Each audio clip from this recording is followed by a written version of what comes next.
Mr. Adam, Mr. Jordan, we're here with Miss Tinsley. No, I'm sorry, this is Fannie King right here. Tinsley is her sister. These are very beautiful women who are very educated.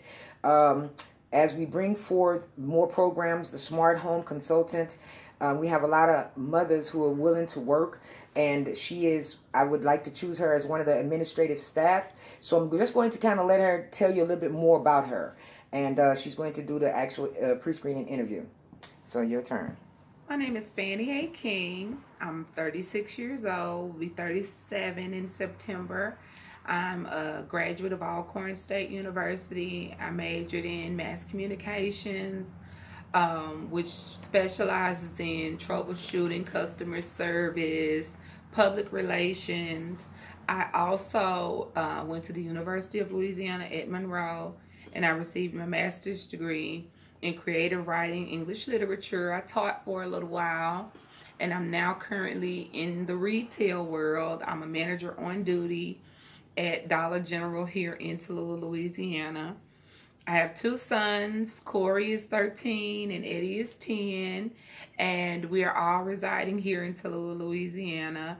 I'm a churchgoer, pianist. I love reading. I love writing. I love people, and I'm just interested in anything that's growth and development for Tallulah as well as Louisiana and the country. Make America great again. Make America great. We've been great. Right. Yes, make America great again. That's right.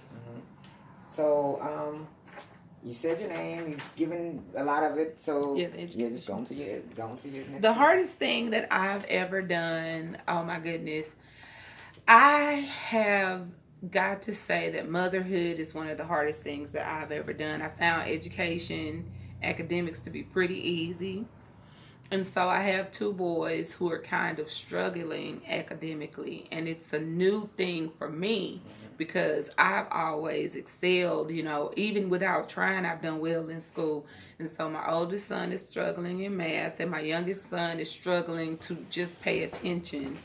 And so basically, what I've been trying to do is make it fun for them while trying to concentrate on focusing my energies on preparing for those ups and downs of motherhood, which is the reason why I'm looking to get into some work where I can learn how to be a leader.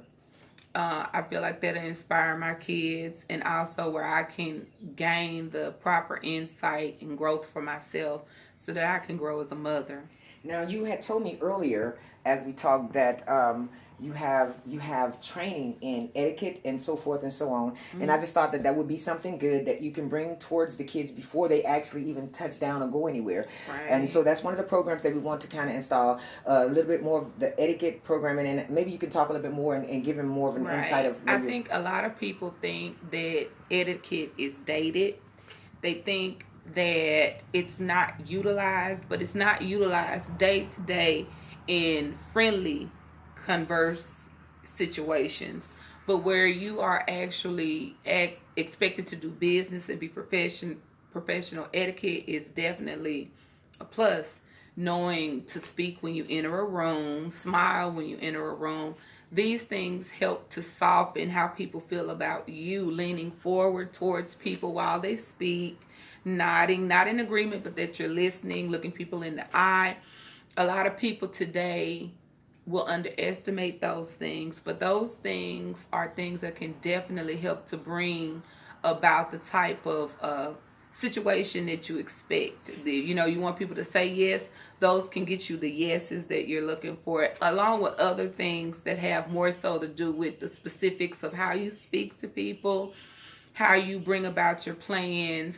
You can have a great plan, but if your delivery isn't softened to a point where people are able to receive it, then a lot of times they're not willing to give you a yes. But if you learn to investigate, research the people that you're going to and how to approach them, which is etiquette, that's etiquette. Learning if you're dealing with a person from a foreign country, from China or somewhere like that, to actually know the etiquette on how to approach a business person from China will help you get your point across to them. Whereas if you come in with the wrong etiquette that offends a person from China, they're not willing to hear your business. So etiquette is that foot in the door that a lot of people underestimate. Right. I do agree. Proper etiquette is very important. Now, we're speaking on it, but I want you to kind of elaborate just a little bit on why we have the need here in Tallulah for proper etiquette. I mean, just to kind of put you in a direction, the dissension that we have here amongst work, and this is some of the problem that I am experiencing here, is just getting everybody to work together. Right. So, and also because we cannot get our adults to work together, our children are also carrying the same type of, I say, vibe, perhaps. Yes. And so you can't expect it to children to do anything they haven't had an example of. Right. And this is why we need to have an etiquette program as we send our youth through your company. So just elaborate a little bit more of what you know as far as Tallulah, where our need is. One thing that I notice is people take professional settings personal. It's something that hinders. I've been on jobs. I've taught school here. I'm currently a manager at Dollar General. I've been a worker at McDonald's, and I've also worked in other places. And I think that here we are a little more personal in professional settings, which cause people to not want to work together. And consequently, the touching up of a little etiquette, business etiquette, is definitely necessary. Just leaving personal at home, coming into a professional setting with business on your mind, and also coming in with an agreeing personality. We can even agree to disagree. Right. These are things that we're kind of not... We don't have those things available. We don't work on those things either. And I think definitely it's because we don't have the workshops that's necessary to work on individual problems that may cause people to not know how to enter the professional situation without the personal ties. Right. And so I just feel like that's something we could definitely work on. Right. I think that'll be a good programming to come through. So you hear that, Mr. Adam? I just want you to know that you know I always talk to him. He's my friend. And that we are trying to pull everything. That's why we need that building really bad. Actually, I saw some things, and I'll shoot you some information a little bit later on. But I'm going to let her continue on with her interview. And the next question. A time when I had a disagreement with a teacher and how I resolved it. I was having an issue with a professor. I was really taking on 2 master's degrees at one time. I was working on my English Lit degree while working on my education degree. And so I had a professor, and I went to him and I told him that I would really like to make an A in his class, and if he would just work with me so that I could make that A. And he got offended. You know, he was like, you don't tell me what type of grade to give you. I tell you based on your work, which is not what I meant. I didn't mean give me an A. I meant let's stay in close communication so that I can gain an A, you know, before I could just slip into a B or whatever. And this is grad school, so, you know, C is not an option. Not accepted at all. And so, basically, he and I ended up where he didn't stay in contact with me, and I ultimately had to stay in contact with him. And the entire time he was very abrasive, and this is where etiquette comes in, because people who don't practice etiquette are kind of psychologically submissive to etiquette. Right. Because what it does is it helps them to think, oh, she's succumbing to me, she's giving me what I want, and so consequently I was able to achieve my goal. Right.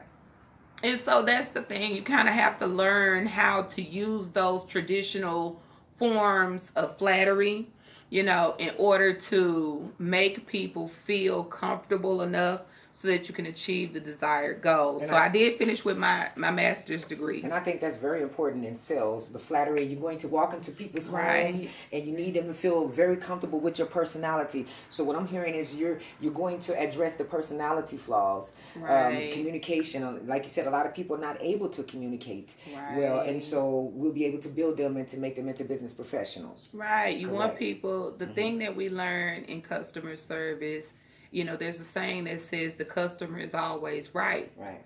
But what you have to do is step above the customer being right to the customer doesn't know what they need yet. That's right. That's how you're able to have a smartphone now.